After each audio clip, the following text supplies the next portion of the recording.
అండి ఈరోజు మనం మన స్టైల్లో పానీపూరి చేసుకుందాం. దానికి కావాల్సిన వాటర్ కావాల్సింది కొత్తిమీర, పుదీనా, పచ్చిమిర్చి, ఉప్పు, కొంచెం చింతపండు గుజ్జు.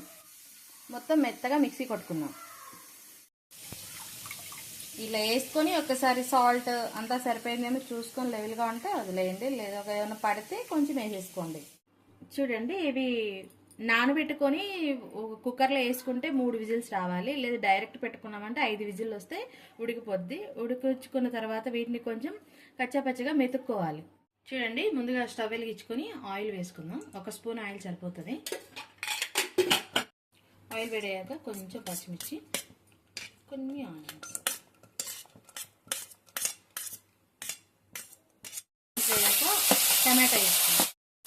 టమాటా మగ్గిన తర్వాత సాల్ట్ చూసి వేసుకోండి, ఎందుకంటే చారులో ఉంటుంది కదా, అందుకే మనం పప్పులో కొంచెం తక్కువ వేసుకోవాలి. మగ్గిపోయిన తర్వాత మనం మెతుకున్న పప్పు వేసుకుందాం. బఠానీ వేసుకున్నాక ఇంక ఇప్పుడు మనం పప్పులో బఠానీ ఉడికించుకున్న వాటర్ ఉంటాయి కదా, అవి ఉంటే అవి యూజ్ చేయండి. ఇది మనం బఠానీ ఉడికించుకున్నాం కదండి, అప్పుడు ఉడికించుకునేటప్పుడు కొంచెం మనం ఇది వాటర్ని యూజ్ చేయాలి. మనం పానీపూరి వాటర్ ఉంటుంది కదా, దాన్నే యూజ్ చేయాలి, అప్పుడు ఫ్లేవర్ బాగా వస్తుంది. అట్లా వేసుకుంటూ మనం ఆలుగడ్డ స్మాష్ చేస్తాం కదండి, స్మాషర్ ఉంటుంది కదా, దాంతో ఇట్లా అనుకుంటూ మెత్తగా అనుకుంటూ ఉడికించుకోవాలి. నా దగ్గర లేదు కాబట్టి నేను గంటతో అంటున్నాను. కొంచెం స్పైసీ కావాలంటే కొంచెం కారం యాడ్ చేసుకోండి, ఇంకేం అవసరం లేదండి, ఇక దగ్గర పడేదాకా ఉడికించుకోండి. చూడండి, ఇక కొంచెం ఇట్లా జారుగా ఉన్నప్పుడు దించుకుందాం. దించిన తర్వాత కొంచెం దగ్గరగా అవుతుంది.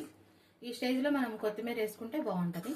ఇప్పుడు మనం డీప్ ఫ్రైకి సరిపోను ఆయిల్ పెట్టుకొని ఇప్పుడు పూరీలు వేయించుకుందామండి. ఏ సూపర్ మార్కెట్లో అయినా దొరుకుతాయి పూరీలు, పానీపూరి పూరీలు అంటే ఇస్తారు.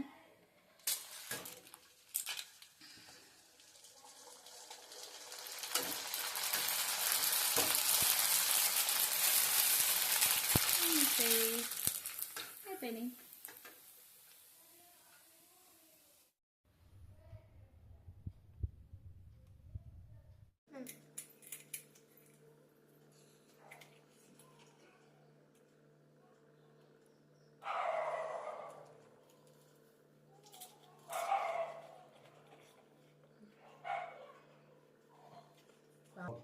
బయట తిన్నట్టే ఉంది, టేస్ట్ అయితే సూపర్. మీరు కూడా ఇంట్లో ట్రై చేయండి.